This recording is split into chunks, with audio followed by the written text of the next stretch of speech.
जय हिंद दोस्तों, स्वागत है आपका हमारे YouTube चैनल में। आज की वीडियो में हम लेकर आए हैं आपके लिए यहाँ पर हिंदी साहित्य के बहुत ही महत्वपूर्ण क्वेश्चन आंसर। तो वीडियो को पूरा अवश्य देखना है। अगर आप चैनल पर पहली बार आए हैं तो चैनल को सब्सक्राइब कर लें, बेल आइकन दबाएं, ऑल पर क्लिक करें ताकि ऑल वीडियो की जानकारी आपके यहाँ तक पहुँचे। ज़्यादा से ज़्यादा वीडियो को शेयर करें और वीडियो को लाइक करना ना भूलें। तो आज का अपने यहाँ पर फर्स्ट क्वेश्चन पूछा गया है, हिंदी साहित्य के इतिहास लेखन की परंपरा का सूत्रपात किसने किया है। तो इसकी जो लेखन की परंपरा का जो सूत्रपात क्या है हिंदी साहित्य के इतिहास की, वह क्या है, किसने, गारसा द तासी ने, यानी कि विकल्प नंबर बी आपका यहाँ पर सही आंसर है। बहुत ही महत्वपूर्ण ये अपने क्वेश्चन है, तो सभी लोग वीडियो को लाइक अवश्य कर लें। और ये क्वेश्चन जो है किसी न किसी एग्जाम में जरूर पूछे गए आपके महत्वपूर्ण क्वेश्चन है। क्वेश्चन नंबर 2 पूछा है, हिंदी साहित्य के इतिहास लेखन का सर्वप्रथम प्रयास किसने किया था। तो आपका यहाँ पर जो सही आंसर है वह है आपका विकल्प नंबर सी, यानी कि गारसा द तासी। गारसा द तासी आपका यहाँ पर सही आंसर है, बिल्कुल सही। क्वेश्चन नंबर 3 आपसे पूछा, हिंदी साहित्य के इतिहास लेखन जो है सर्वप्रथम किस भाषा में हुआ है। तो इसका लेखन जो है वह किस भाषा में हुआ है, अंग्रेजी, जर्मनी, फ्रेंच या उर्दू। तो क्वेश्चन नंबर 3 का आपका जो सही आंसर है वह आपके लिए बताना है। तो 3 का राइट आंसर आपका यहाँ पर होगा विकल्प नंबर आपका यहाँ पर बी, यानी कि फ्रेंच आपका यहाँ पर राइट आंसर है। विकल्प नंबर बी आपका यहाँ पर सही आंसर है, बिल्कुल सही। यहाँ पर आपका अगला क्वेश्चन पूछा, हिंदी साहित्य का इतिहास लिखने वाले प्रथम लेखक का नाम है। ये क्वेश्चन फिर से यहाँ पर डबल हो गया है, गारसा द तासी आपका यहाँ पर सही आंसर है। गारसा द तासी आपका सही आंसर है। क्वेश्चन नंबर 5 आपसे यहाँ पर जो पूछा गया है, क्या पूछा गया है, तो यहाँ पर देख लेते हैं। देखिए, ये रहा आपका क्वेश्चन नंबर 5। कालक्रमानुसार लिखा गया हिंदी साहित्य का प्रथम इतिहास ग्रंथ है, तो कौन सा है वह आपके लिए यहाँ पर बताना है क्वेश्चन नंबर 5 में। क्वेश्चन नंबर 5 का राइट आंसर आपका यहाँ पर क्या होगा।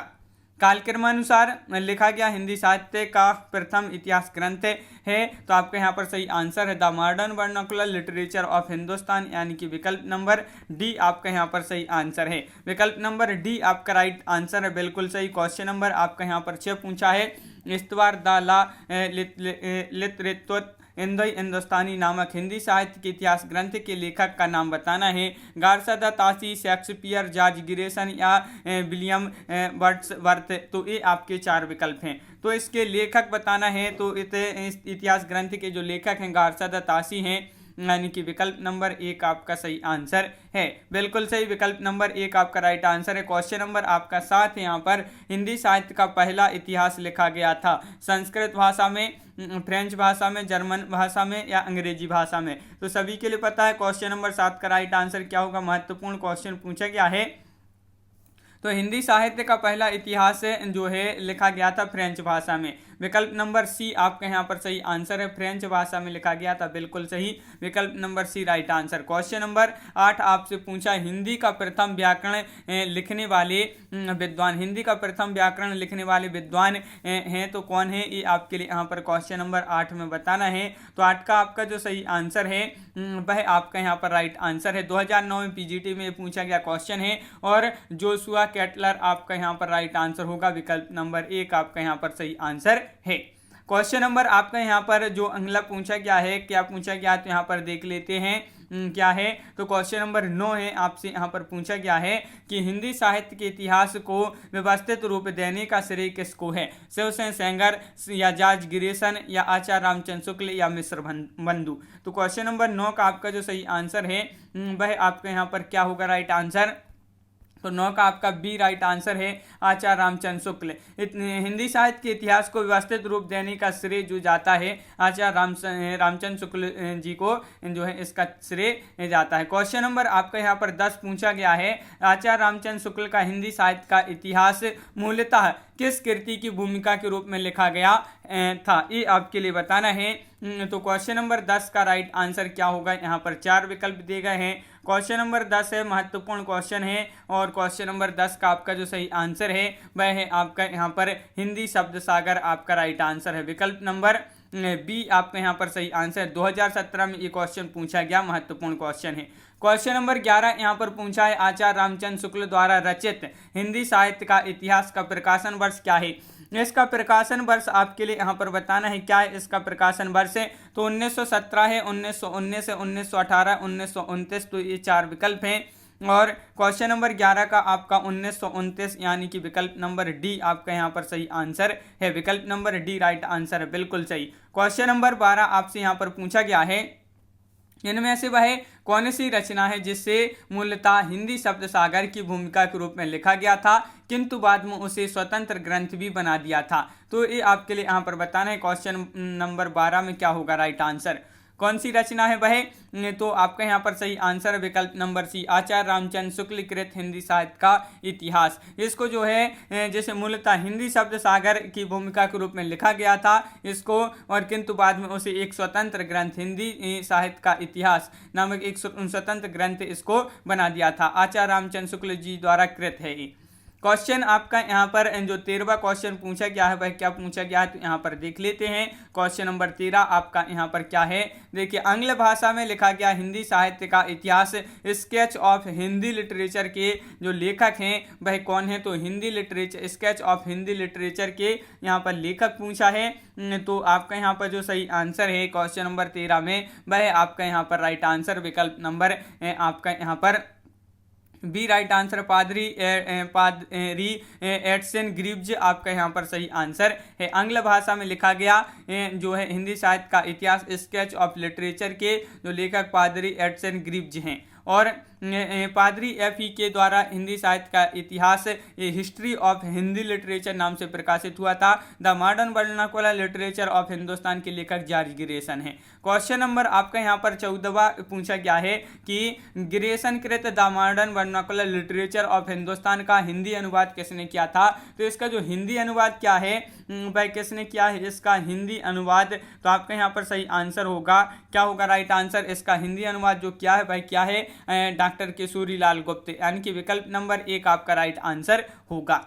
क्वेश्चन नंबर आपका यहाँ पर जो 15 पूछा है the modern vernacular literature of Hindustan Hindi साहित्य के इतिहास ग्रंथ के लेखक का नाम बताना है, तो इसके जो लेखक हैं वह कौन है, तो आपका सही आंसर है जॉर्ज गिरेसन। जॉर्ज गिरेसन सभी के लिए पता है, विकल्प नंबर 1 आपका यहाँ पर सही आंसर है। The modern vernacular literature of Hindustan के यहाँ पर फिर से एक क्वेश्चन पूछा गया है, इसके लेखक पूछा है तो जॉर्ज गिरेसन आपका सही आंसर। क्वेश्चन नंबर 19 आपसे 17वां क्वेश्चन पूछा गया है, क्या पूछा है डॉक्टर किशोरी लाल गुप्त ने इनमें से किस ग्रंथ का हिंदी अनुवाद हिंदी साहित्य का प्रथम इतिहास शीर्षक से किया था। तो अभी पढ़ा था आपने जो है वह कौन सा वह ग्रंथ है जिसका हिंदी अनुवाद क्या है डॉक्टर किशोरी लाल गुप्त ने, तो आपके यहाँ पर सही आंसर है क्वेश्चन नंबर 17 का राइट आंसर क्या होगा। जीआईसी प्रवक्ता परीक्षा 2012 में ये क्वेश्चन पूछा गया, महत्वपूर्ण क्वेश्चन है। और the modern vernacular literature of Hindustan इसका जो है हिंदी अनुवाद क्या था किसने, डॉक्टर किशोरी लाल गुप्त जी ने। और क्वेश्चन नंबर आपका 18 यहाँ पर पूछा गया है, क्या पूछा गया है देखिए ये क्वेश्चन आपका यहाँ पर फिर से डबल हो चुका है, तो वही है आपका ये question the modern vernacular literature of Hindustan northern Hindustan को जो है इन्होंने इसका हिंदी अनुवाद किया था। और अगला क्वेश्चन क्या पूछा है, किस लेखक के इतिहास ग्रंथ में सर्वप्रथम हिंदी साहित्य का काल विभाजन मिलता है। तो हिंदी साहित्य का काल विभाजन जो मिलता है वह आपके लिए बताना है किस लेखक के इतिहास ग्रंथ में ये मिलता है सर्वप्रथम, तो आपका यहाँ पर सही आंसर होगा जॉर्ज गिरेसन। जॉर्ज गिरेसन विकल्प नंबर आपका डी यहाँ पर सही आंसर है जॉर्ज गिरेसन। और यहाँ पर देख लेते हिंदी साहित्य के इतिहास का काल विभाजन करने वाले प्रथम इतिहासकार जॉर्ज गिरेसन है। इन्होंने आदिकाल की अंतिम सीमा जो मानी है 1400 ईस्वी मानी है, 1400 ईस्वी तक मानी है जॉर्ज गिरेसन ने आदिकाल के अंतिम सीमा। क्वेश्चन नंबर 20 है, किस साहित्य इतिहास के लेखक ने काल विभाजन में कवियों के नाम का सर्वाधिक उपयोग किया है, मिश्र बंधु, हरिऔध, गिरेसन या श्याम सुंदर दास। तो क्वेश्चन नंबर 20 का आपका आंसर बताना है, यहाँ पर क्या होगा 20 का राइट आंसर, तो आपका यहाँ पर सही आंसर है 20 का विकल्प नंबर 1 यानी कि मिश्र बंधु। मिश्र बंधु आपका यहाँ पर राइट आंसर है, विकल्प नंबर ए आपका राइट आंसर है, बिल्कुल सही। क्वेश्चन नंबर 21 आपसे यहाँ पर जो पूछा गया है भाई आपसे यहाँ पर पूछा गया है मिश्र बंधु विनोद नामक हिंदी साहित्य के इतिहास लेखकों के नाम हैं, तो ये मिश्र बंधु विनोद नामक हिंदी साहित्य के लेखकों के नाम यहाँ पर बताना है। तो क्वेश्चन नंबर 21 का सही आंसर आपका यहाँ पर क्या होगा, 21 का सही आंसर बताना है। ये टीजीटी परीक्षा 2009 में पूछा गया क्वेश्चन है, और आपका सही आंसर यहाँ पर गणेश बिहारी मिश्र और श्याम बिहारी मिश्र और सुखदेव बिहारी मिश्र। तो विकल्प नंबर आपका यहाँ पर जो बी दिया गया है वह आपका यहाँ पर राइट आंसर है। क्वेश्चन नंबर 22 आपसे पूछा है मिस्र बंधु विनोद का चौथा भाग कब प्रकाशित हुआ था। तो ये क्वेश्चन आपका 2015 में पूछा गया महत्वपूर्ण क्वेश्चन है। मिस्र बंधु विनोद का जो चौथा भाग है, चौथा भाग ये कब प्रकाशित हुआ था। तो आपका यहाँ पर सही आंसर क्या है। तो आपका सही आंसर है चौथा भाग प्रकाशित हुआ था 1934 ईस्वी में।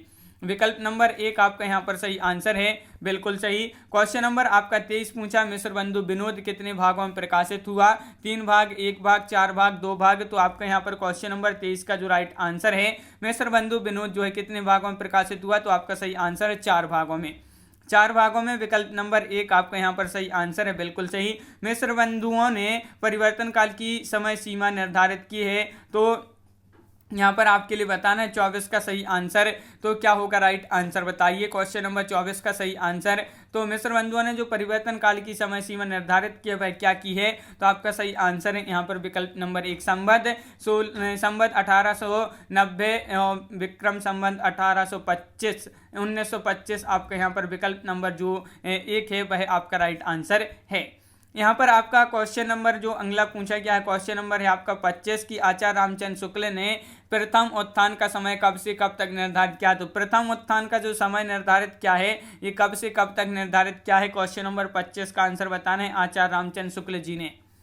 तो 25 का राइट आंसर क्या है यहाँ पर बताइए, महत्वपूर्ण क्वेश्चन है। और आपका सी राइट आंसर है कि 1868 से 1893 ईस्वी, ये जो है आपका आचार्य रामचंद्र शुक्ल जी ने प्रथम उत्थान का समय जो है निर्धारित किया है। क्वेश्चन नंबर आपके यहाँ पर 26 क्या पूछा है। तो 26वां क्वेश्चन यहाँ पर देख लेते हैं। आचार्य रामचंद्र शुक्ल जी ने हिंदी साहित्य का इतिहास के लिए आधुनिक गद्य साहित्य परंपरा का प्रवर्तन के अंतर्गत प्रथम उत्थान की कालावधि जो मानी है वह कब से कब तक मानी है।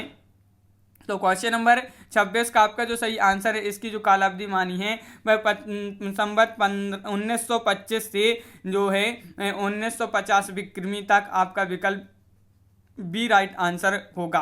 विकल्प नंबर बी आपका राइट आंसर है। क्वेश्चन नंबर आपका 27 आचार्य रामचंद्र शुक्ल ने द्वितीय उत्थान का समय कब से कब तक माना। देखिए अब यहाँ पर आपसे पूछा गया द्वितीय उत्थान। तो द्वितीय उत्थान का जो समय माना है आचार्य रामचंद्र शुक्ल जी ने वह कब से कब तक माना है। तो आपका सही आंसर 1893 से 1918 ईस्वी तक इन्होंने द्वितीय उत्थान का समय माना है। किसने? रामचंद्र शुक्ल जी ने। नागरिक प्रचारणी सभा की स्थापना कब हुई थी। ये क्वेश्चन कई बार एग्जाम में पूछा जा चुका महत्वपूर्ण क्वेश्चन है। तो नागरिक प्रचारणी सभा की जो स्थापना हुई थी, क्वेश्चन नंबर 28 का आपका जो सही आंसर है वह आपका विकल्प नंबर डी यानी कि आपका 1893 ईस्वी में नागरिक प्रचारणी सभा की स्थापना हुई थी। महत्वपूर्ण क्वेश्चन है। 2013 में एक क्वेश्चन आपका पीजीटी की परीक्षा में पूछा गया था। क्वेश्चन नंबर 29 आपसे यहाँ पर क्या पूछा गया है। 29वां क्वेश्चन यहाँ पर पूछा गया है, देख लेते हैं कि काशी नागरिक प्रचारणी सभा की स्थापना कब हुई थी। तो ये क्वेश्चन डबल हो गया। 1893 ईस्वी आपका सही आंसर है। यहाँ पर भी आपका जो क्वेश्चन है डबल हो चुका है। ये क्वेश्चन कि नागरिक प्रचारणी सभा की स्थापना कब हुई थी। तो 1893 आपका यहाँ पर सही आंसर है, विकल्प नंबर बी। तो इस प्रकार अपने यहाँ पर बहुत ही महत्वपूर्ण क्वेश्चन कंप्लीट हुए हैं। कैसा लगा ये वीडियो आप कमेंट में जरूर बताएं। अगर आप चैनल पर पहली बार आए हैं तो चैनल को सब्सक्राइब कर लें, बेल आइकन दबाएं, ऑल पर क्लिक करें ताकि ऑल वीडियो की जानकारी आपके यहाँ तक पहुँचे। ज़्यादा से ज़्यादा वीडियो को शेयर करना है ताकि अन्य लोग भी वीडियो देख सकें और वीडियो को लाइक करना ना भूलें। तो आज की वीडियो में बस इतना ही। सभी के लिए बहुत बहुत धन्यवाद। सभी के लिए जय हिंद।